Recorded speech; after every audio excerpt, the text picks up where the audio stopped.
الحمد لله رب العالمين والصلاة والسلام على سيد المرسلين نبينا محمد وعلى آله وأصحابه ومن تبعه ووالاه إلى يوم الدين أما بعد. معزز حاضرین، گزشتہ درس میں ہم نے جن مسائل کا ذکر کیا تھا انہی میں سے ایک مسئلہ تھا قرآن مجید کو بغیر وضو کے چھونے کا. آیا قرآن مجید کو چھونے کے لیے، پڑھنے کی بات چھونے کے لیے باوضو ہونا شرط ہے؟ پچھلے درس میں اسی تعلق سے ہم نے بیان کیا تھا اس مسئلے میں، چھونے کے مسئلے میں غور کیجیے گا. پڑھنا، اس تعلق سے تمام ائمہ کے اس پر اتفاق ہے کہ اگر آدمی جنبی ہو، جنابت سے ہو، تو قرآن پڑھنا اس کے لیے جائز نہیں ہے. اس کے لیے قرآن پڑھنا مطلقاً جائز نہیں ہے یہاں تک کہ وہ غسل کر لے پاک. عورت اگر حیض یا نفاس سے ہو تو اس کو بھی قرآن پڑھنا جائز نہیں ہے. لیکن عورت کے لیے چونکہ اس کے نفاس کی، اسی طرح حیض کی مدت لمبی ہوتی ہے. حیض کی مدت کم سے کم 1 ہفتہ یا اس سے زیادہ ہوتی ہے. نفاس کی مدت بھی لمبی ہوتی ہے، اکثر مدت 40 دن تک ہوتی ہے. اس لیے علماء نے عورتوں کے لیے یہ جائز قرار دیا، خاص طور پر آج کے دور میں شیخ باز وغیرہ نے، کہ قرآن چھوئے نہ، زبانی اس کو جو یاد ہو اس کو پڑھے تاکہ بھول نہ جائے. اس لیے کہ اگر نہیں پڑھے گی اتنے دن تک تو ہو سکتا ہے بھول جائے اور قرآن سے اس کا تعلق بھی کمزور ہو جائے گا. اس لیے بغیر چھوئے پڑھ سکتی ہے، لیکن جنبی بغیر چھوئے بھی نہیں پڑھ سکتا ہے، اس لیے کہ اس کی مدت کم ہوتی ہے.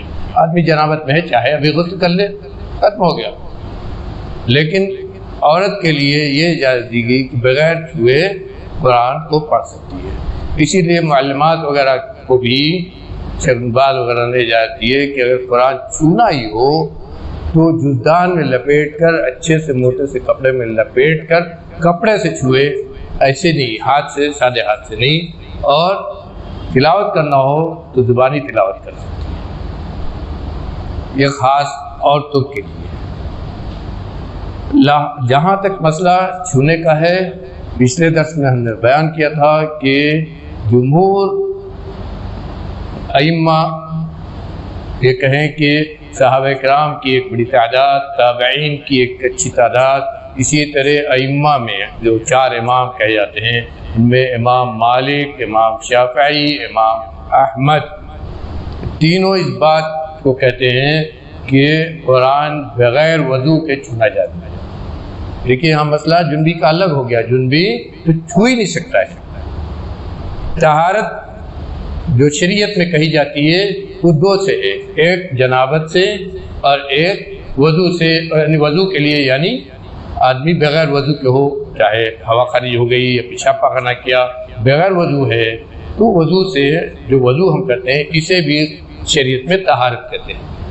تو اسے چھوٹی طہارت کہتے ہیں.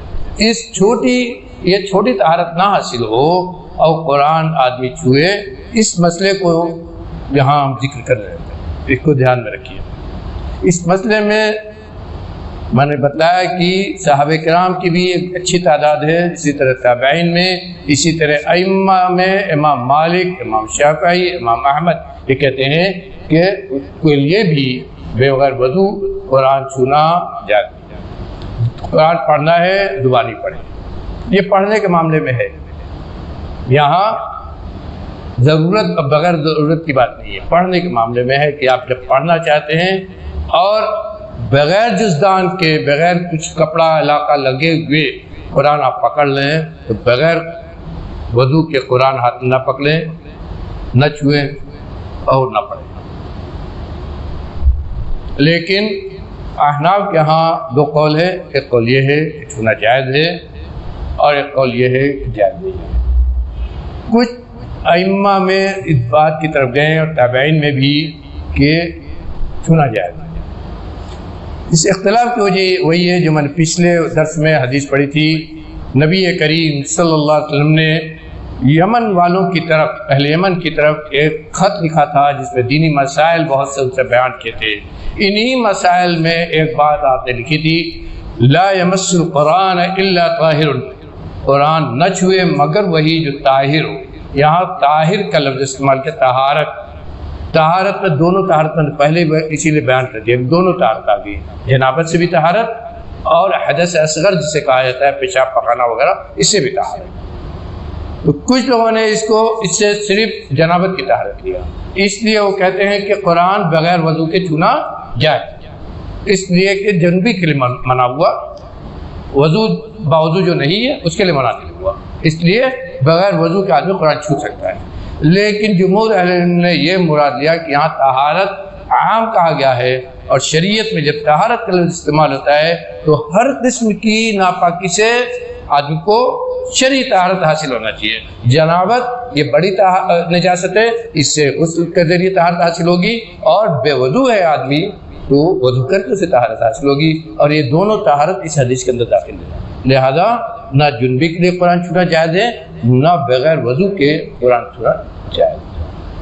اب یہاں ایک سوال یہ پیدا ہوتا ہے میرے بھائی، اس کو اس لیے دوبارہ میں نے چھڑا ہے، درس کے بعد کچھ میرے بھائی احباب نے کچھ سوالات کیے اور کچھ خدشات بیان کیے، اور وہ برحق ہے جنہوں نے کہا۔ مثلا اگر دعوت و تبلیغ کے نقطہ نظر سے مشرکین کو قرآن دیا جاتا ہے، اسی طرح نبی کریم صلی اللہ علیہ وسلم نے قیصر، کسریٰ، ہرقل وغیرہ کو، بادشاہوں کو خطوط لکھے تھے، وہ خطوط جو آپ نے لکھے تھے ان میں قرآن کی آیتیں بھی تھیں، تو ان کے پاس گیا مشرک، قرآن ان کا ہاتھ میں ان کے گیا، تو کیسے آپ نے لکھا اگر بغیر وضو چھونا جائز نہیں ہے؟ یہی دلیل ہے ان لوگوں کی جو کہتے ہیں کہ بغیر وضو کے قرآن چھونا جائز ہے، یہی دلیل بھی ہے ان لوگوں کی جو کہتے ہیں بغیر وضو کے قرآن چھونا جائز ہے، اس لیے کہ آپ نے خط لکھا ہے۔ لیکن جو لوگ منع کرتے ہیں ان کی دلیل بہت مضبوط ہے، وہ کہتے ہیں کہ یہاں ایک ضرورت تھی، ایک ضرورت یہ بھی ہے، مثال کے طور پر قرآن رکھا ہوا ہے کہیں، آپ صفائی کر رہے ہیں اور اسی وقت اس کو اٹھا کر کہیں دوسری جگہ رکھنا ہو گیا، یہاں ایک ضرورت ہے، یہاں ایک ضرورت ہے، تلاوت کرنے نہیں جا رہے ہیں، یہاں ایک ضرورت ہے کہ فوراً ہم اس کو اٹھا کر کہیں دوسری جگہ رکھ دیں، اس جگہ کی صفائی کر دیں، یا ایک جہاں رکھا ہوا ہے اس جگہ کی ہم صفائی کرنا چاہتے ہیں تو وہاں سے اٹھا کر کہیں اور رکھ کر اس جگہ کی صفائی کریں، ایک ضرورت ہے۔ اسی طرح دعوت و تبلیغ والے معاملے میں وہ ایک ضرورت ہے کہ مشرک کو اگر ہم قرآن نہیں دیں گے تو کیسے پڑھے گا اور کیسے سمجھے گا، کیسے وہ پڑھے گا اور کیسے سمجھے گا۔ نبی کریم صلی اللہ علیہ وسلم نے جو بادشاہوں کے پاس خط لکھا اور اس میں قرآن کی آیات تھی، وہ ایک دعوتی ضرورت تھی، وہ ایک خطاب ان کے پاس تھا، ایک خطاب ان کے پاس لکھا تھا، ایک خط لکھا تھا ان کے پاس، اور ایک دعوتی ضرورت تھی، اور اس میں آپ نے قرآن کی آیت لکھی، وہ حقیقت میں وہ خط کے اندر قرآن کی ایک آیت ہو گئی، کہتے ہیں یہ جائز ہے، جمہور علم کہتے ہیں کہ جائز میں کوئی حرج نہیں ہے، اور آپ نے اسی ضرورت کے پیش نظر وہ کیا تھا۔ تو یہاں سے لیتے ہیں کہ ضرورت کے پیش نظر جہاں یہ ضرورت آ جائے کہ یہاں قرآن جو ہے بغیر وضو کے چھوا جا سکتا ہے، چھونا ضروری ہو گیا تو وہاں جائز ہے، کوئی حرج نہیں ہے۔ کہیں آپ جو ہے دیکھتے ہیں کہ قرآن کوئی بے ادبی سے کہیں رکھا ہوا ہے، اٹھا کر کہیں آپ نے قاعدے سے رکھ دیا، ضرورت ہے وہ۔ اسی طرح اور بھی چیزیں آ سکتی ہیں، لیکن جہاں پڑھ رہے ہیں جہاں ہم پڑھ رہے ہیں یہاں ضرورت نہیں ہے، یہاں ہم کو اہتمام کرنا ہے۔ آپ کے دماغ میں یہی چیز حاضر ہے کہ ہم قرآن مجید پڑھنے جا رہے ہیں جو اللہ کا کلام ہے، اور جس سے مقدس کلام کچھ اور نہیں ہے، جس سے بابرکت کلام کوئی اور نہیں ہے، وہ کلام ہے جس کو پڑھنے پر ایک ایک حرف پر 10 نیکیاں ملتی ہیں، ایسا کوئی دنیا میں کوئی کلام نہیں ہے۔ اس عظیم کلام کے لیے، اور اسی لیے علماء اہل حدیث نے بھی لکھا ہے کہ اس عظیم کلام کی عظمت کا تقاضا یہ ہے کہ جب بھی ہم اس کو چھوئیں، پڑھنے کی بات تو الگ ہو گئی، چھوئیں بھی جب ہم اس کو تو باوجود ہے اٹھائے ہاتھ میں پڑھنے کے لیے تو باوضو ہو کر اس کو اٹھائیں. اور اسی لیے عام طور پر آج بھی علماء کہتے ہیں، دیکھیے میرے بھائیوں، میں یہ نہیں کہتا کہ موبائل میں قرآن پڑھنا منع ہے، کوئی اس بات کو نہیں کہتا ہے. موبائل میں آپ نے قرآن رکھا ہے، آپ پڑھ سکتے ہیں، لیکن عام طور پر جو بڑے جید علماء ہیں وہ کہتے ہیں کہ قرآن میں پڑھنا چاہیے. کیوں؟ اس لیے کہ جب قرآن ہمارے ہاتھ میں ہوتا ہے تو اس قرآن کا تصور ہمارے ذہن میں ہوتا ہے کہ ہم ہاتھ میں قرآن لیے ہوئے ہیں، اس کی عظمت ہمارے ذہن میں آتی ہے. اور یہی نہیں، قرآن کا اٹھانا ہی ایک عبادت ہے. قرآن کو ہاتھ میں اٹھانا ہی ایک عبادت ہے، اس لیے کہ اس قرآن کی عظمت کو آپ نے سمجھا ہے اور اس کو ہاتھ میں لے کر آپ پڑھ رہے ہیں. اسی لیے عام طور پر علماء شیخ بن باز وغیرہ نے لکھا ہے کہ قرآن مصحف کے اندر، مصحف کو ہاتھ میں لے کر مصحف میں دیکھ کر قرآن پڑھنا چاہیے. یہاں تک لکھا ہے علماء نے کہ آپ حافظ قرآن ہوں بغیر دیکھے پڑھ سکتے ہیں، تب بھی آپ کو چاہیے کہ قرآن کھول کر قرآن دیکھ کر دیں. اس لیے کہ اس طرح پڑھنے سے ایک دوسرا تصور ذہن میں آتا ہے، ایک دوسرا خیال ذہن میں آتا ہے، اور قرآن کی عظمت بھی ذہن میں آتی ہے. تو آدمی سوچتا ہے کہ اتنا عظیم کلام ہم پڑھ رہے ہیں تو اس کو ذرا سمجھے، ذرا اس میں غور کرے، جیسا اللہ نے کہا ہے اس کے اوپر عمل کرے، اس کا ذہن بنتا ہے. تو جب یہ عظمت ہے اس کا تقاضا یہ ہے کہ جب ہم پڑھیں تو باوضو ہو کر پڑھیں. مدارس میں چھوٹے چھوٹے بچے پڑھتے ہیں، مدرسوں میں چھوٹے چھوٹے بچے قرآن پڑھتے ہیں، ہم سب دیکھتے ہیں.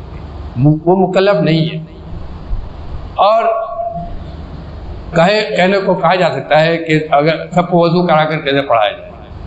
جہاں مجبوری ہے، ضرورت ہے، وہاں بلا شبہ ہم کہیں گے کہ ضرورت کی وجہ سے یہاں چلو بغیر وضو کے آدمی چولے بغیر وضو پڑھ لیں. لیکن جہاں مجبوری نہیں ہے، مثال کے طور پر بڑے بچے پڑھ رہے ہیں قرآن، تو ان کو بتانا چاہیے کہ وضو کر کے اس قرآن کو ہاتھ میں لو اور وضو کر کے ہی قرآن پڑھو. یہ چیز کو ہمیں چاہیے کہ اپنے گھروں میں بھی، اپنے معاشرے میں بھی اس کو رائج کریں.